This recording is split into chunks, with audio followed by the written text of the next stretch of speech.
Hello दोस्तों, कैसे हैं आप लोग। दोस्तों मैं उम्मीद करता हूं कि आप लोग अच्छे होंगे और आपकी तैयारी भी अच्छी चल रही होगी। तो दोस्तों आज की इस वीडियो क्लास में हम लोग कवर करेंगे प्लेटफॉर्म का एनटीपीसी सीबीटी 2 का रीजनिंग का सेट नंबर 7 को। और दोस्तों आपने अभी तक सेट नंबर 1 से लेकर 6 तक का सोल्यूशन नहीं देखा है तो जाइए चैनल के प्ले लिस्ट में, वहां पर आपको सभी वीडियो मिल जाएंगे।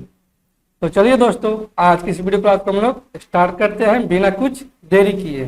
तो आज का हमारा पहला प्रश्न है, श्रृंखला में नहीं दिया गया पद यानी कि वर्ड के स्थान पर क्या मान होगा। तो दोस्तों यहां से दिया है 1, 2, 6, 12, 36 और ये 72 दिया है। तो दोस्तों अगर हम यहां से इसको देखते हैं तो ये किया है 2 गुना और इसको किया है 3 गुना, फिर यहां से किया है 2 गुना और फिर यहां से किया है 3 गुना और ये 2 गुना। ये दोस्तों चल रहा है गुने 2 गुने 3 गुने 2 गुने 3 गुने 2, तो यहाँ पर आ जाएगा गुने 3, यानी कि यहाँ पर जो आ जाएगा मान वो आ जाएगा 72 का 3 गुना। किसको हम गुना करेंगे 72 को अगर 3 गुना करेंगे तो ये दोस्तों हो जाएगा 3 दूनी 6 और ये 70 21, इनके वार्ड के स्थान पर आ जाएगा 216। इसलिए ऑप्शन डी को हम लोग टिक करेंगे। ठीक है दोस्तों, अगले प्रश्न की ओर बढ़ते हैं। अगला प्रश्न है, नीचे कुछ कथनों के साथ निष्कर्ष दिए गए हैं। कथन 1 में कड़ी मेहनत का कोई विकल्प नहीं है और कथन बी में कठिन परिश्रम करने वाले हमेशा परिणाम के लिए आशावादी होते हैं। निष्कर्ष 1 में कड़ी मेहनत के अलावा परिणाम प्राप्त करने का कोई शॉर्टकट नहीं है। तो दोस्तों यहाँ से ये निष्कर्ष 1 जो बोल रहा है वो बिल्कुल सही बोल रहा है, क्योंकि कड़ी मेहनत के अलावा परिणाम प्राप्त करने का और कोई शॉर्टकट नहीं होता है, क्योंकि जो कड़ी मेहनत करता है तो उसी को परिणाम मिलता है। ठीक है दोस्तों, इसलिए निष्कर्ष 1 हमारा सही है। निष्कर्ष दूसरा का क्या देखते हैं। निष्कर्ष दूसरा का में कड़ी मेहनत सफलता के लिए निश्चित रास्ता है। तो ये दोस्तों कथन में नहीं दिया है कि कड़ी मेहनत करने के बाद सफलता के लिए निश्चित रास्ता है या अनिश्चित रास्ता है, इसलिए निष्कर्ष यहाँ पर हमारा दूसरा का गलत हो जाएगा, यानी कि हमारा उत्तर हो जाएगा ऑप्शन नंबर ए। केवल निष्कर्ष 1 तर्क संगत है कथन के अनुसार। ठीक है दोस्तों, अगले प्रश्न की ओर बढ़ते हैं। अगला प्रश्न है, निम्नलिखित जानकारी पर विचार करें और उस पर आधारित सवालों के जवाब दें। यहां से दिया है वाई आर एम जे और बी 5 व्यवसाय करते हैं, अर्थात ये व्यवसाय है डिजाइनर, शिक्षक, इंजीनियर, टेक्नीशियन और अकाउंटेंट। और 5 उपकरण अर्थात मोबाइल, लैपटॉप, कैलकुलेटर, टैबलेट और कंप्यूटर यादृच्छिक क्रम में है। एक व्यक्ति केवल एक ही पेशे को और केवल एक उपकरण को ले सकता है। तो यहां से 1 में दिया है एम के पास एक कैलकुलेटर है और वह न शिक्षक है और न ही टेक्नीशियन है, यानी कि एम के पास कैलकुलेटर है और वह न शिक्षक है और न ही टेक्नीशियन है। ठीक है, उसके बाद दूसरा में है डिजाइनर के पास टैबलेट है, कि जो व्यक्ति डिजाइनर है उसके पास टैबलेट है और वह डिजाइनर है।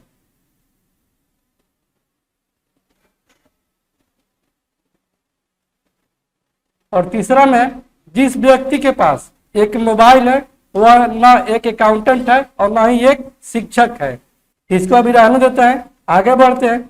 चौथा में वाई एक इंजीनियर है जिसके पास ना तो कंप्यूटर है और ना ही मोबाइल है, क्योंकि वाई जो है वाई एक इंजीनियर है और उसके पास ना तो कंप्यूटर है और ना ही मोबाइल है।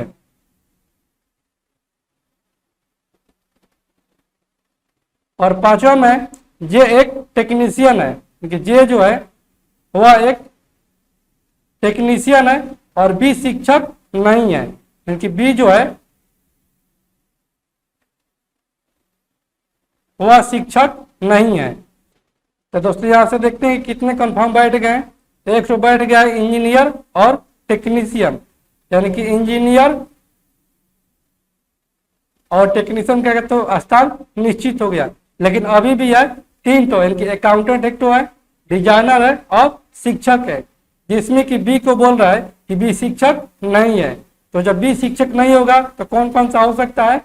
वह हो सकता है डिजाइनर और अकाउंटेंट। अभी बी इसमें दोनों में से कोई एक हो सकता है। तो यहां से दोस्तों कितने व्यक्ति हो जा रहा है? वो हो जा रहा है 1 2 3, और ये बी का तो स्थान निश्चित नहीं है और ना ही इसका कोई पद निश्चित है, यानी कभी बच जा रहे हैं 2 तो, यानी कि वाई एम और जे का तो स्थान निश्चित हो गया, लेकिन आर और बी का अभी भी स्थान खाली है। यहां से बोल रहे कि बी शिक्षक नहीं है। तो जब बी शिक्षक नहीं है तो कौन हो जा रहा है शिक्षक? वो हो जा रहा है आर शिक्षक, क्योंकि आर जो है वह शिक्षक है। तो जब आर शिक्षक हो गया तो बी कौन सी हो जाएगा?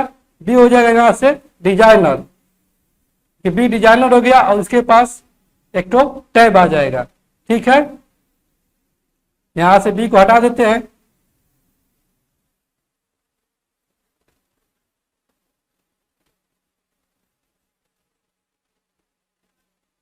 यहां से आर हो जाएगा शिक्षक, और इसके पास एक तो मोबाइल है, ये शिक्षक है और इसके पास एक तो मोबाइल है। तो यहां से देखते हैं तो कितना हमारा हो गया उपकरण? एक तो मोबाइल हो गया और एक तो टैब हो गया और एक तो कैलकुलेटर हो गया, यानी कि मोबाइल हो गया, कैलकुलेटर हो गया और एक तो टैबलेट हो गया, यानी कि टैब हो गया। अभी कितना बचा है उपकरण? अभी बचा है कंप्यूटर और लैपटॉप बचा है, जिसमें कि वाई को बोल रहा है कि वाई इंजीनियर तो है, लेकिन इसके पास ना तो कंप्यूटर है ना ही मोबाइल है। तो यहाँ पर कंप्यूटर जब मोबाइल नहीं है, इसके पास कौन सा हो जाएगा उपकरण? इसके पास उपकरण हो जाएगा जो हमारे पास बच गया है, वो हो जाएगा लैपटॉप, क्योंकि वाई के पास लैपटॉप हो जाएगा। यहाँ से वाई को उपकरण के यहाँ से डिलीट करते हैं, क्योंकि यहाँ से वाई का हो गया लैपटॉप और वाई एक इंजीनियर हो गया। ठीक है, यहाँ से कितना हो गया? यहाँ से हो गया 4 उपकरण, यानी कि यहाँ से लैपटॉप भी कट गया। अब केवल बचा है कंप्यूटर। तो कंप्यूटर जो लास्ट व्यक्ति बचेगा उसको हम लोग दे देंगे, यानी कि कंप्यूटर हो जाएगा यहाँ से, ये एक टेक्नीशियन है और इसके पास हो जाएगा कंप्यूटर। ठीक है, यहाँ से कंप्यूटर भी हो गया, कैलकुलेटर, टैब, लैपटॉप, कंप्यूटर और मोबाइल हो गया। लेकिन यहाँ पर जो बोल रहा है एम को, वो ना तो शिक्षक है ना ही टेक्नीशियन है। और यहाँ से पद कितना हम लोग भर दिए हैं? डिजाइनर हो गया, इंजीनियर हो गया, टेक्नीशियन हो गया और शिक्षक हो गया। यानी कि यहाँ से हो गया डिजाइनर भी हो गया, शिक्षक भी हो गया, टेक्नीशियन भी हो गया, इंजीनियर भी हो गया, यानी कि एक तो बचा है अकाउंटेंट, यानी कि एम जो हो जाएगा ये हो जाएगा अकाउंटेंट।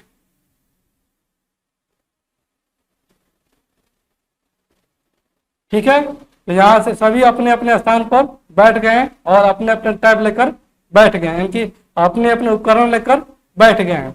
यहाँ सब आते हैं प्रश्न में। प्रश्न में कंप्यूटर किसके पास है? कंप्यूटर किसके पास है? तो कंप्यूटर जो है वह है जे के पास, यानी कि यहाँ से ऑप्शन नंबर बी हमारा सही उत्तर हो जाएगा। ठीक है दोस्तों, अगले प्रश्न पर बढ़ते हैं। अगला प्रश्न है अकाउंटेंट के पास कौन सा उपकरण है? यहां से देखते हैं अकाउंटेंट के पास कौन सा उपकरण है, तो वह है कैलकुलेटर। यहां से हो जाएगा ऑप्शन नंबर बी हमारा सही उत्तर। ठीक है दोस्तों, अगले प्रश्न को देखते हैं। अगला प्रश्न है निम्नलिखित में से कौन सा सही संयोजन है? ए में शिक्षक के पास लैपटॉप है, यहाँ से देख लेते हैं। यहाँ शिक्षक के पास तो मोबाइल है, यहाँ से ऑप्शन नंबर ए हमारा कट जाएगा। ऑप्शन बी में अकाउंटेंट के पास क्या टैबलेट है, यहाँ से देखते हैं अकाउंटेंट के पास यहाँ पर कैलकुलेटर है, यानी कि ऑप्शन नंबर बी भी हमारा कट जाएगा। ऑप्शन सी में है कि क्या टेक्नीशियन के पास कंप्यूटर है, यहाँ से देख लेते हैं, यहाँ से टेक्नीशियन के पास कंप्यूटर है, यानी कि ऑप्शन नंबर सी हमारा सही उत्तर हो जाएगा। ठीक है दोस्तों, अगले प्रश्न की ओर बढ़ते हैं। अगला प्रश्न है, दिए गए प्रश्न निम्नलिखित संख्याओं के समुच्चय पर आधारित है। 937, 483, 765, 572, 684।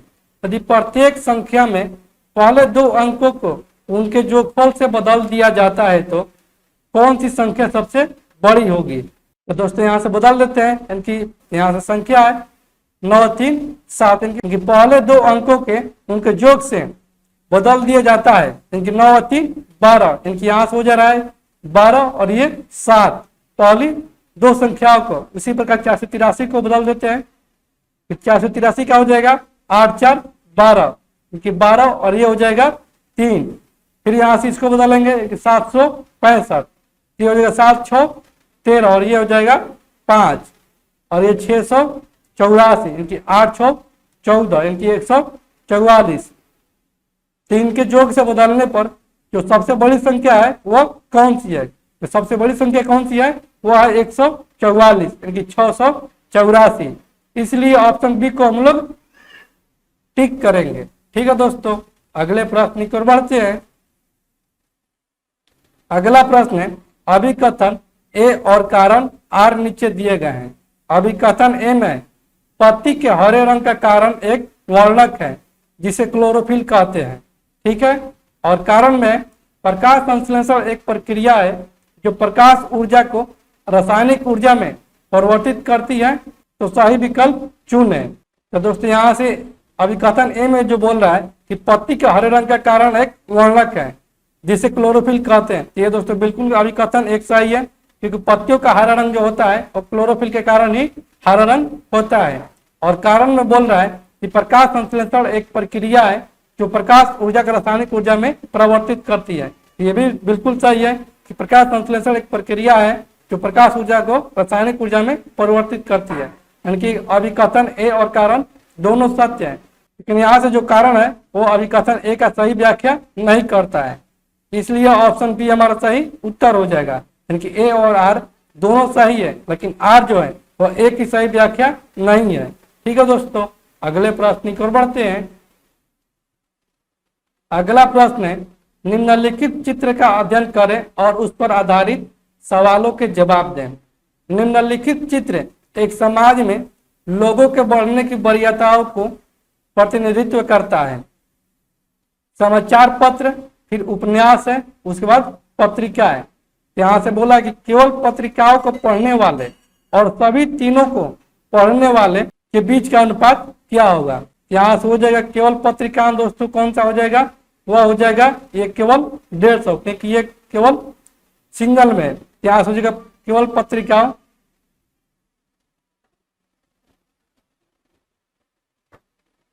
केवल पत्रिका पढ़ने वाले लोगों की संख्या आ जाएगा 150।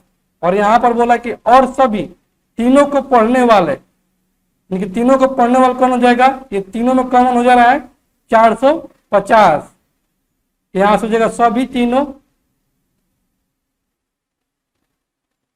पत्रिकाओं को पढ़ने वाले लोगों की संख्या हो जाएगा 450। तो इनका अनुपात पूछा है, यहाँ से अनुपात निकाल देंगे, इनका अनुपात बराबर में हो जाएगा, यहाँ से अनुपात में हो जाएगा 150 अनुपात में 450, एक कर जाएगा दोस्तों 3 बार में कि 1:3, इसलिए ऑप्शन बी को हम लोग टिक करेंगे। ठीक है दोस्तों, अगले प्रश्न की ओर बढ़ते हैं।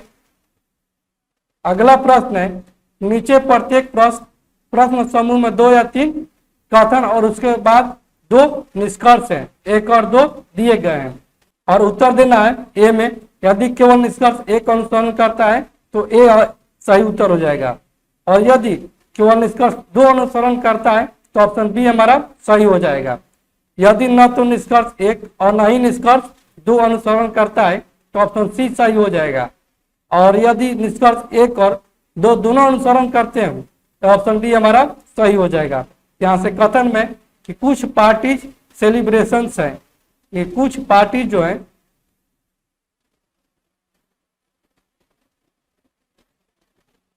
वह सेलिब्रेशंस हैं, ठीक है। और सभी सेलिब्रेशंस ओकेजन्स हैं, यानी कि सभी सेलिब्रेशंस जो है वो ओकेजन्स है। अब कोई भी ओकेजन्स फेस्टिवल नहीं है, क्योंकि कोई भी ओकेजन्स जो है वो फेस्टिवल नहीं है। जैसे निष्कर्ष 1 में है कि कोई भी सेलिब्रेशन फेस्टिवल नहीं है, ये दोस्तों बिल्कुल सही है, क्योंकि यहाँ पर ओकेजन और फेस्टिवल में कोई कॉमन नहीं है और ना ही सेलिब्रेशन और फेस्टिवल में कोई कॉमन है, इसलिए निष्कर्ष हमारा पहला सही हो जाएगा। दूसरा निष्कर्ष है कुछ ओकेजन पार्टीज है, कुछ ओकेजन जो है वो पार्टीज है, ये बिल्कुल सही है। कुछ ओकेजन जो है वो पार्टीज में काट रहे हैं, निष्कर्ष दूसरा का भी हमारा सही हो जाएगा, यानी कि यहाँ से ऑप्शन नंबर डी हमारा सही उत्तर हो जाएगा यदि निष्कर्ष 1 और 2 दोनों अनुसरण करते हैं, ठीक है। अगले प्रश्न को देखते हैं। अगला है सभी स्पोर्ट्स गेम्स हैं, सभी स्पोर्ट्स जो हैं वह गेम्स हैं और सभी ओलंपिक्स गेम्स हैं, सभी ओलंपिक्स जो हैं वह गेम्स हैं और सभी प्लेज ओलंपिक्स हैं, सभी प्लेज जो हैं वह ओलंपिक्स है, ठीक है। निष्कर्ष 1 में कुछ गेम्स प्लेज नहीं है, क्योंकि कुछ गेम्स जो है वो प्लेज नहीं है। यहाँ से दोस्तों निगेटिव आ जा रहा है, लेकिन सब कथन में दिया है पॉजिटिव, इसलिए निष्कर्ष 1 हमारा गलत हो जाएगा।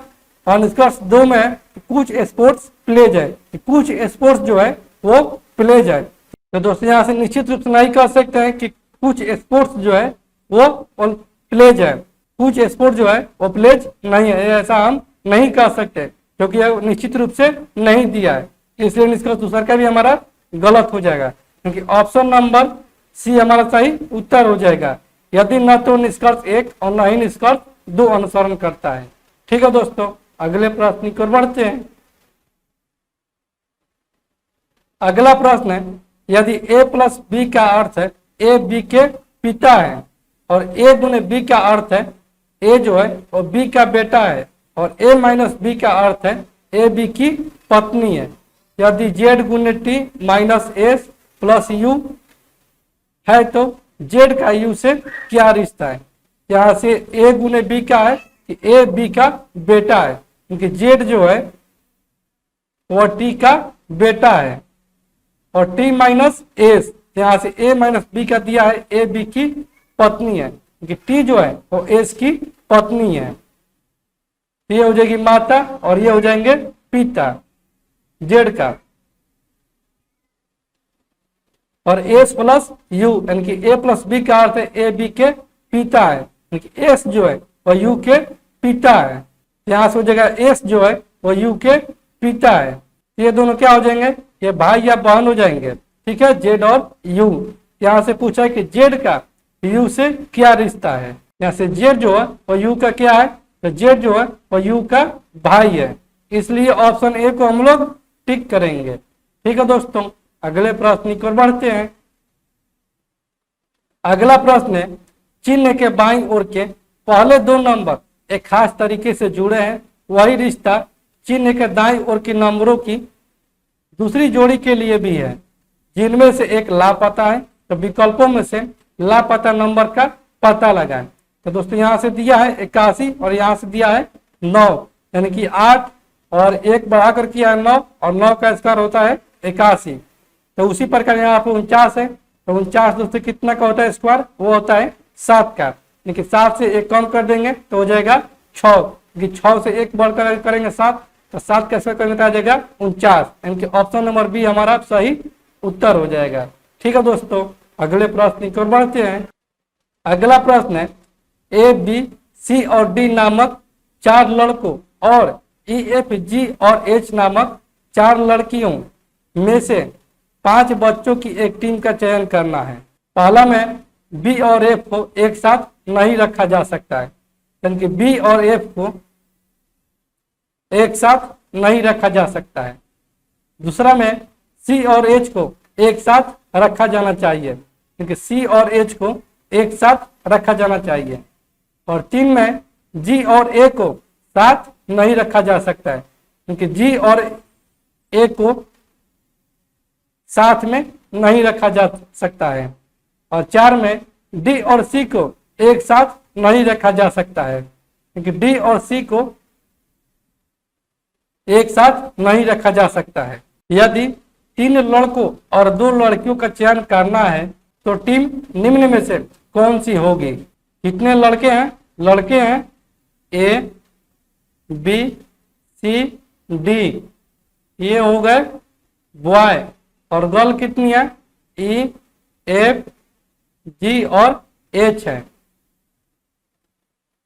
जिसमें कि 3 लड़का और 2 लड़की का चयन करना है। यहाँ पर बोल रहा है कि बी और एफ साथ में नहीं रह रहे हैं, क्योंकि बी और एफ साथ में नहीं रह रहे हैं। ये दोस्तों कौन से हो जाएंगे? अगर यहाँ पर हम रखते हैं लड़कों में बी, अगर लड़का में बी रखते हैं तो लड़की में एफ को नहीं रख सकते हैं। और यहाँ पर सी और एच में साथ में रह रहे हैं, क्योंकि सी और एच तो साथ में रह रहे हैं, ठीक है। और यहाँ से क्या, अगर जी को रखते हैं तो ए को नहीं रखेंगे, तो अगर हम यहाँ से जी को रखेंगे तो ए को नहीं रखेंगे। और इसमें से कितना लड़का हो गया? लड़का हो गया एक और 2 लड़का हो गया, तो एक तो और लड़का रखते हैं। इनके यहाँ से अगर हम रखते हैं ए को, तो लड़की जी को नहीं रख सकते हम। और यहाँ पर है कि जब डी रहेगा तो सी नहीं रहेगा, यहाँ से तो डी और सी का तो पत्ता कैंसिल हो गया कि जब डी रहेगा तो सी नहीं रहेगा, क्योंकि यहाँ पर सी तो हम रख दिए हैं तो डी तो रख नहीं सकते हैं। यहाँ पर अब कौन रखेंगे? यहाँ पर अब हम रखेंगे, यहाँ पर दोस्तों 1 2 3 लड़का का तो चयन हो गया, 1 और लड़की का जरूरत है। यहाँ से कौन सा है? लड़की में है केवल एच है, ठीक है। जब एच है, सी और एच में साथ में रह रहे हैं, यहाँ से जब जी रहेगा तो ए नहीं रहेगा, तो ए है तो यहाँ पर जी भी नहीं होगा। और बी रहेगा तो एफ नहीं रहेगा, क्योंकि बी है तो एफ भी नहीं रहेगा। तो यहाँ से अब कौन बच जा रहा है? अब बच जा रहा है ई, क्योंकि लड़की में 1 और ई का चयन होगा, यानी कि वो लड़की का टीम बन गया बी सी एच ए ई। तो देखते हैं कौन सा ऑप्शन हमारा मैच कर रहा है। ए में C B A H D, यहाँ से ई है, क्योंकि यहाँ से डी है तो ये नहीं होगा, ऑप्शन 1 हमारा कट गया। ऑप्शन बी में है कि जी सी ए एच डी, यानी कि जी सी ए एच डी, यहाँ से डी नहीं है तो ऑप्शन बी भी हमारा कट गया। तीसरा में है सी ई बी ए एच, यानी सी ई बी ए एच, यानी ऑप्शन नंबर सी हमारा सही उत्तर हो जाएगा। ठीक है दोस्तों, अगले प्रश्न की ओर बढ़ते हैं। अगला प्रश्न है, निम्नलिखित शब्दों को एक सार्थक अनुक्रम में लगाए और विकल्पों में से एक उपर्युक्त संख्या का अनुक्रम का चयन करें। यहाँ से 1 में स्थापना, 2 आवेदन, 3 आय, 4 शिक्षा, 5 वेतन और 6 साक्षात्कार। तो दोस्तों पहले हम यहाँ से हम क्या करेंगे? पहले दोस्तों हम यहाँ से शिक्षा प्राप्त करेंगे, यानी कि 4 नंबर प्राप्त करेंगे। जब शिक्षा प्राप्त कर लिए तो दोस्तों आवेदन आएगा तो आवेदन करेंगे, यानी कि 2 नंबर करेंगे। जब आवेदन कर दिए तो आवेदन करने के बाद साक्षात्कार होगा, यानी कि परीक्षा होगा। यहाँ से हो जाएगा 6 इंटरव्यू, यानी कि परीक्षा या इंटरव्यू होगा। इंटरव्यू होने के बाद दोस्तों क्या आएगा? उसके बाद ज्वाइनिंग आएगा, यानी कि स्थापना होगा। यहाँ से हो जाएगा 1 नंबर। जब स्थापना हो गया यहाँ से दोस्तों क्या आएगा? यहाँ से आएगा वेतन आएगा, क्योंकि जब ज्वाइनिंग हो जाएगा तो ज्वाइनिंग करने के बाद आएगा वेतन, यानी कि 5 नंबर। जब वेतन आएगा तो दोस्तों इससे हमारा आय की वृद्धि होगा, यानी कि 3 नंबर आएगा, यानी कि कौन सा रैंक आएगा? 4 2 6 1 5 और 3। तो देखते हैं कौन सा ऑप्शन मैच कर रहा है। यहाँ से स्टार्ट हो रहा है 3 से, तो ये दोनों ऑप्शन नहीं होगा। यहाँ से हो रहा है 4 से, तो इसमें हो सकता है। तो बी को चेक करते हैं, तो बी में 4 2 6 1 5 3, ऑप्शन नंबर बी हमारा सही उत्तर हो जाएगा। ठीक है दोस्तों, अगले प्रश्न की ओर बढ़ते हैं। अगला प्रश्न है, यदि बैड बराबर में 14 और एफ आई जी बराबर में 44 है तो HIS किसके बराबर है। तो दोस्तों अगर हम यहाँ से देखते हैं तो दोस्तों यहाँ से है BA, D बराबर में 14 है, तो B का कितना होता है, ये होता है 2, A का होता है 1 और D का होता है 4। इसको अगर हम जोड़ते हैं तो ये हो जाए 2 और 1 3 और 4 7, 7 गुने अगर 2 करते हैं तो यहाँ से आ जाएगा 14। ठीक उसी प्रकार अगर हम FIG बराबर में 44 लाना है तो इसको अगर हम करते हैं तो F का होता है 6, I का होता है 9 और G का होता है 7। इसका अगर हम योग करते हैं तो ये हो जा रहा है 9 6 15 और 7 22, 22 गुने अगर 2 करते हैं तो ये आ जा रहा है 44।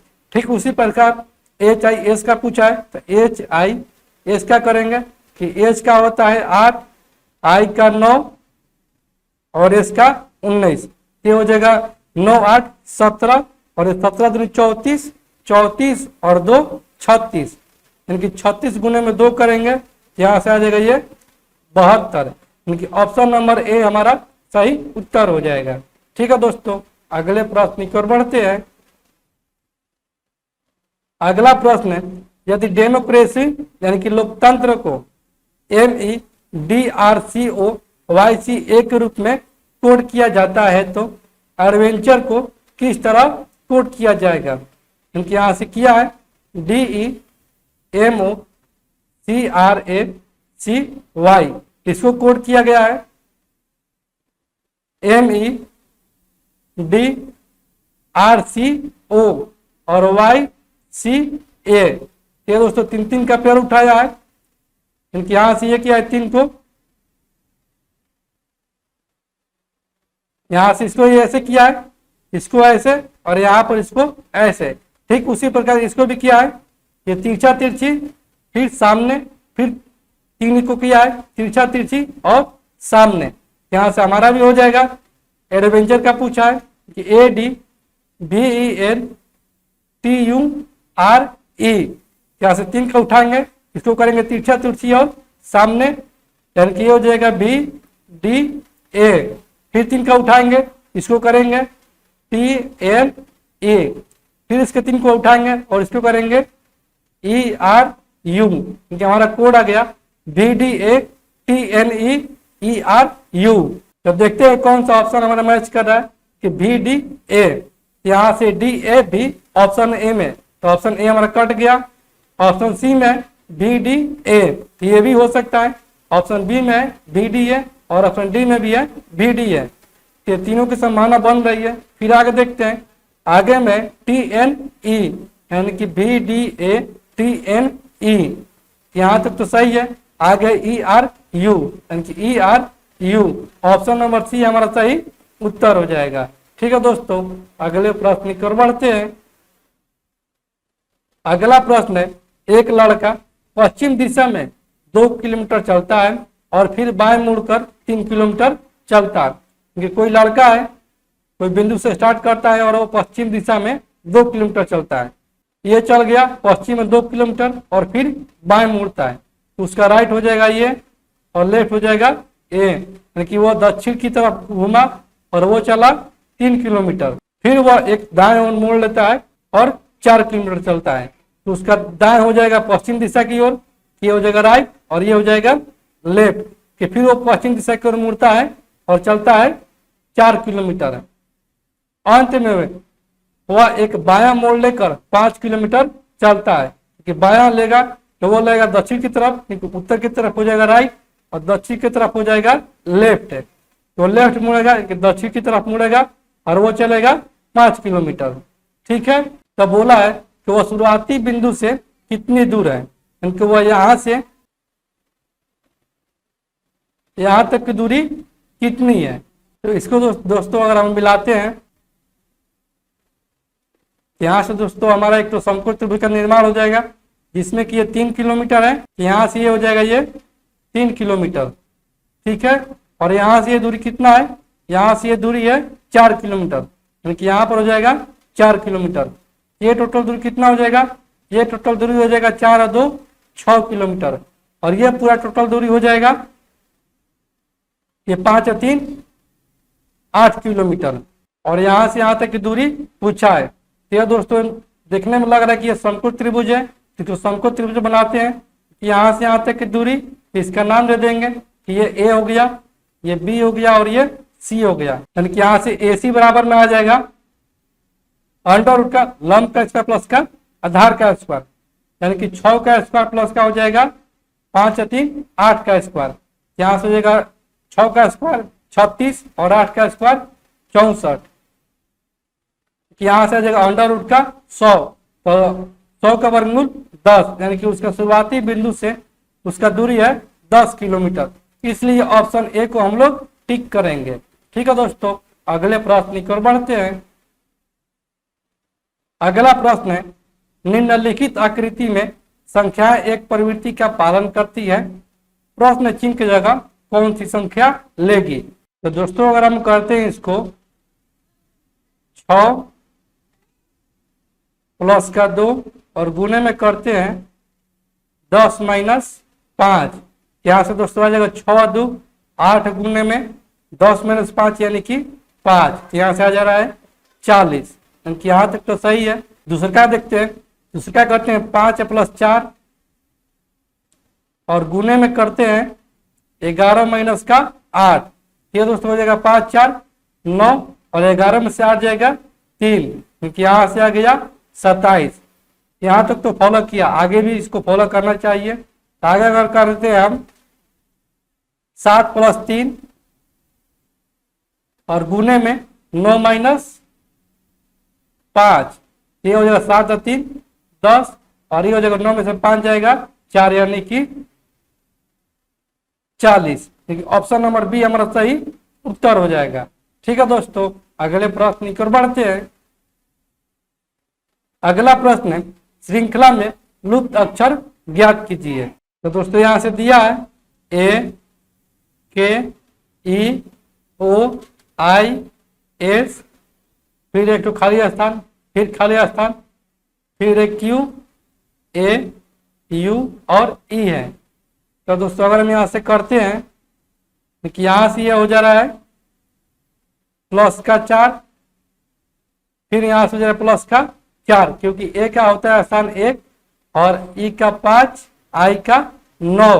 तो दोस्तों यहां से ये हो जाएगा फिर प्लस का 4, यानी कि 9 और 4 13।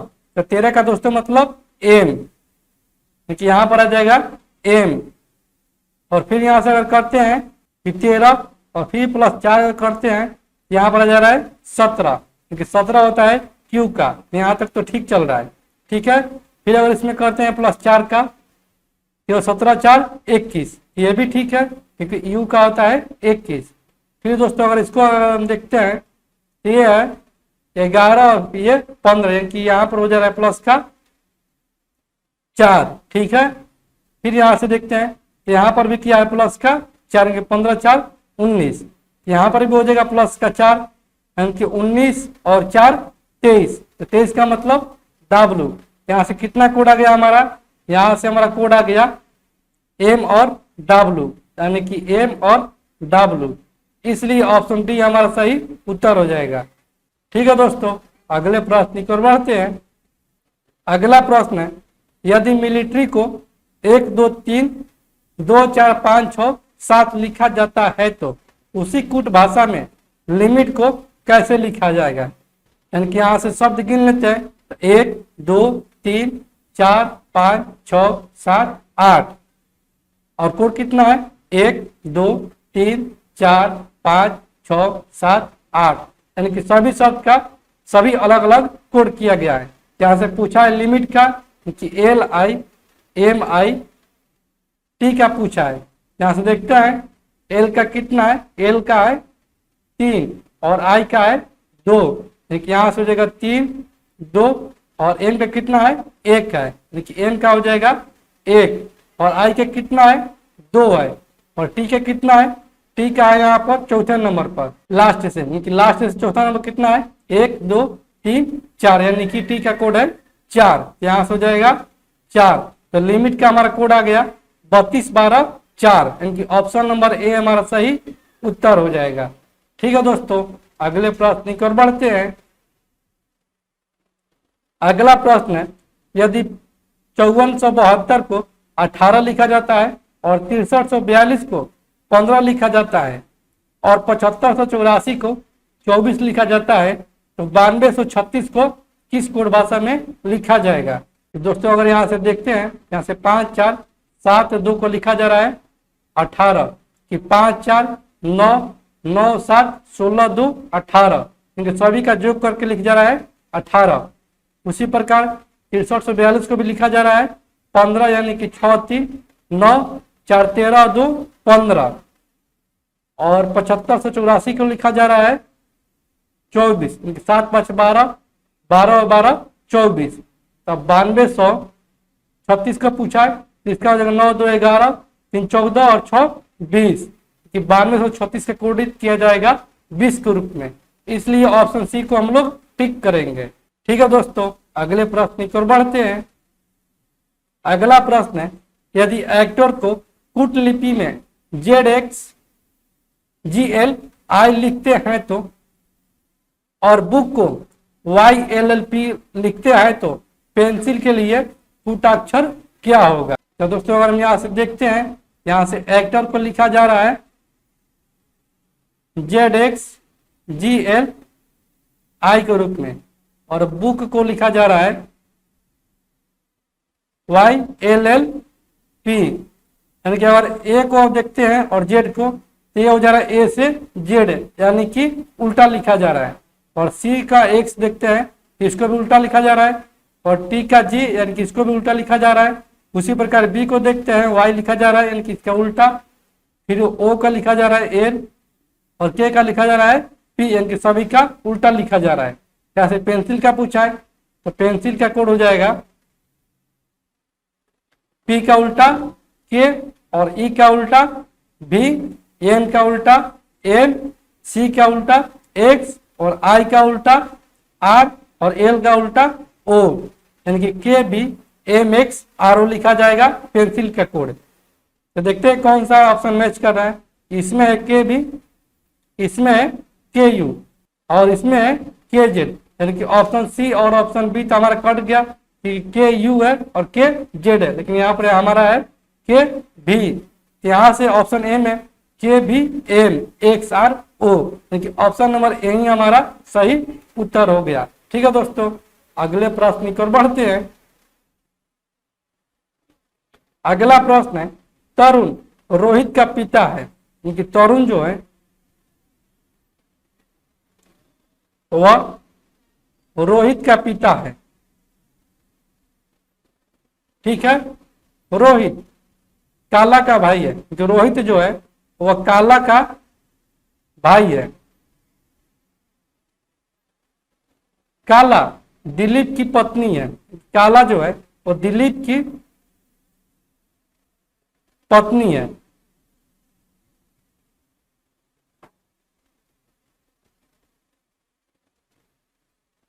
दिलीप का रोहित से क्या संबंध है? कि दिलीप का रोहित से क्या संबंध है, यानी कि दिलीप जो है और रोहित का क्या लगता है? तो दिलीप जो लगता है रोहित का वो लगेगा बहनोई, क्योंकि तरुण जो है वो रोहित का पिता है और काला जो है वो रोहित की बहन है, तो बहन का पति होता है बहनोई, इसलिए ऑप्शन ए हमारा सही उत्तर हो जाएगा। ठीक है दोस्तों, अगले प्रश्न की ओर बढ़ते हैं। अगला प्रश्न है, निम्नलिखित श्रृंखला में कितनी बार 9 से पहले 6 या 1 आता है और उसके बाद 5 या 8 आता है? यहाँ से देखते हैं, यहाँ पर है 9 जिसके पहले 6 व 1 आना चाहिए, यहाँ पर है 8, ये तो नहीं होगा। यहाँ पर है 9, यहाँ पर 9 जब है इसके पहले कितना आना चाहिए? 6 या 1, यहाँ पर 6 तो आ गया और उसके बाद 5 या 8 आना चाहिए, यहाँ पर आ रहा है 8, यानी कि ये को हमारा मिल गया। फिर उसके बाद देखते हैं, यहाँ पर है 9, तो यहाँ पर 9 है, इसके पहले कितना आना चाहिए? 6 या 1, तो यहाँ पर आ गया 1, यानी कि यहाँ तक तो सही है। और 9 के बाद कितना आना चाहिए? 5 या 8, तो यहाँ पर 8 आ गया, यानी कि यहाँ से मिल गया हमारा 2 ठो, एक यहाँ पर और एक यहाँ पर। यहाँ पर भी है 9, यहाँ पर 9 से पहले कितना आना चाहिए? 6 या 1, लेकिन इसके पहले आ गया है 5, यहाँ पर ये तो 9 नहीं होगा, ये भी 9 नहीं होगा, और यहाँ पर एक तो और 9, क्योंकि यहाँ पर 9 है तो इसके पहले आना चाहिए 6 या 1, यहाँ पर 6 होता है, और 9 के बाद कितना आना चाहिए 5 या 8, यहाँ पर 5 आ रहा है, यानी कि यहाँ से एक और मिल गया, कुल कितना मिल गया 1 2 3, इसलिए ऑप्शन सी को हम लोग टिक करेंगे। ठीक है दोस्तों, अगले प्रश्न की ओर बढ़ते हैं। अगला प्रश्न, समीकरण किसी प्रणाली के आधार पर हल किया गया है तो उसी आधार पर अनुत्तरित समीकरण का सही उत्तर ज्ञात कीजिए। तो दोस्तों यहाँ से किया गया है 962 को 2 6 9, यानी कि पहले 2 को लिखा गया है, फिर 6 को और फिर 9 को, और यहाँ से 568 किया गया है 8 गुने 6 गुने 5 को, यानी कि यहाँ पर भी किया गया है पहले 5 फिर 6 फिर 8। यहाँ से पूछा गया है 5 गुने 4 गुने 1 को किस कोड में लिखा जाएगा, क्योंकि यहाँ से इसको लिखा जाएगा 1 फिर 4 और फिर 5, यानी कि 145, इसलिए ऑप्शन ए को हम लोग टिक करेंगे। ठीक है दोस्तों, अगले प्रश्न की ओर बढ़ते हैं।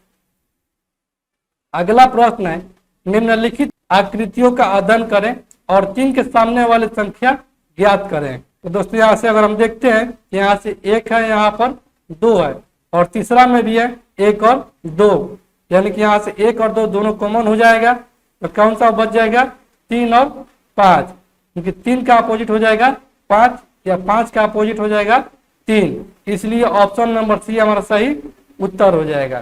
ठीक है दोस्तों, अगले प्रश्न की ओर बढ़ते हैं। अगला प्रश्न है, निम्नलिखित आरेख में आयत उन लोगों को दर्शाता है जो अंग्रेजी समाचार पत्र पढ़ते हैं, वृत्त शहरी को दर्शाता है, और त्रिभुज उन लोगों को दर्शाता है जो कन्नड़ समाचार पत्र पढ़ते हैं। तो कौन सा अक्षर उन गैर शहरी लोगों को दर्शाता है जो अंग्रेजी समाचार पत्र पढ़ते हैं? जैसे वृत्त किसको दर्शा रहा है, वृत्त दर्शा रहा है शहरी को, ये हो गया शहरी, और ये आयत किसको दर्शा रहा है, आयत दर्शा रहा है अंग्रेजी समाचार पत्र पढ़ने वालों को, यानी कि इंग्लिश पेपर पढ़ने वाले लोगों को। और त्रिभुज किसको दर्शा रहा है, त्रिभुज दर्शा रहा है कन्नड़ समाचार पत्र पढ़ने वालों को, यानी कि कन्नड़ पेपर पढ़ने वालों को। यहाँ से हमसे पूछा गया है कि कौन सा अक्षर उन गैर शहरी, यानी कि शहरी नहीं है, लोगों को दर्शाता है जो अंग्रेजी समाचार पत्र पढ़ते हैं। तो वो दोस्तों केवल हो जा रहा है एम, क्योंकि एम ही ऐसा है जो कि गैर शहरी है, जिसमें कि वृत्त कॉमन नहीं कर रहा है, इसलिए ऑप्शन बी हमारा सही उत्तर हो जाएगा। ठीक है दोस्तों, अगले प्रश्न की ओर बढ़ते हैं।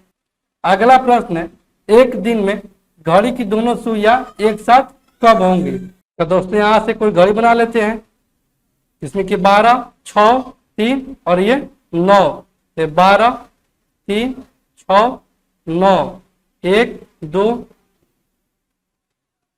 4 5 7 8 10 11। तो दोस्तों मान लेते हैं कि वो घड़ियां जो है, ये दोस्तों एक दिन में जो घड़ियां मिलेंगी वो मिलेंगी 55/60 इंटू में एक दिन में, यानी कि 24 घंटा। यहाँ से हो जाएगा 12 5 60, और ये 12 दूनी 24, और ये 11 5 55, क्योंकि 22 बार वो दोनों घड़ियों की सुइयां आपस में मिलेंगी, इसलिए ऑप्शन ए को हम लोग टिक करेंगे। ठीक है दोस्तों, अगले प्रश्न की ओर बढ़ते हैं। अगला प्रश्न है, एक तस्वीर की ओर इंगित करते हुए सूरज ने कहा उसकी पुत्री, यानी कि तस्वीर की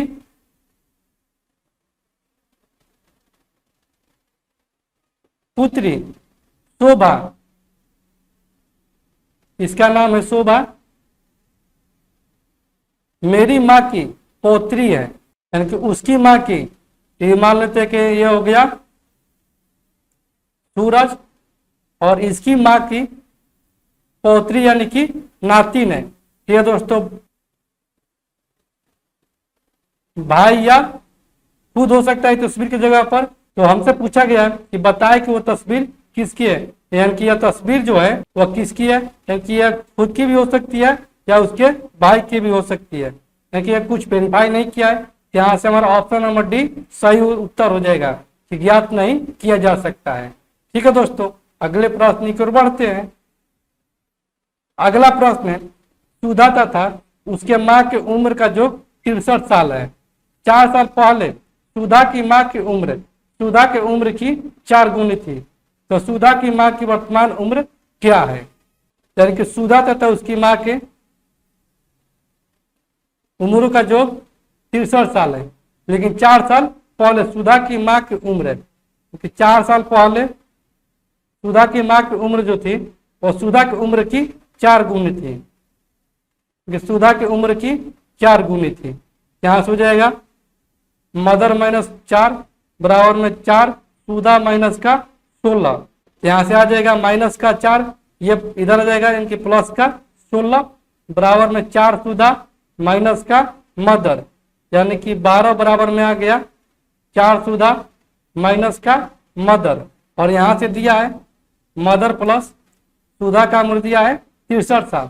यहां से अगर मदर का निकालेंगे तो मदर का हो जाएगा 63 माइनस का सुधा, यहां से मदर का मान भर देंगे, यानी कि 12 बराबर में हो जाएगा 4 सुधा माइनस का 63 माइनस का सुधा, यानी कि 12 बराबर में हो जाएगा 4 सुधा माइनस का 63 और प्लस का सुधा, यानी कि यहां से आ जाएगा 12 और प्लस का हो जाएगा 63 बराबर में ये 4 और 1 5 सुधा, ये हो जाएगा 3 और 2 5 और 6 1 7 बराबर में 5 सुधा, यानी कि सुधा का यहाँ से उम्र आ गया 15 5 75। तब बोला है कि सुधा की माँ की वर्तमान उम्र क्या है? कि दोनों का उम्र का योग है 63 साल, जिसमें कि सुधा का उम्र है 15 साल, इसकी माता की उम्र कितना हो जाएगा? माता की उम्र हो जाएगा 63 माइनस का 15, यानी कि माता की उम्र आ जाएगा यहाँ से 48 वर्ष। इसलिए ऑप्शन बी को हम लोग टिक करेंगे। ठीक है दोस्तों, अगले प्रश्न की ओर बढ़ते हैं। अगला प्रश्न है, नीचे दिए गए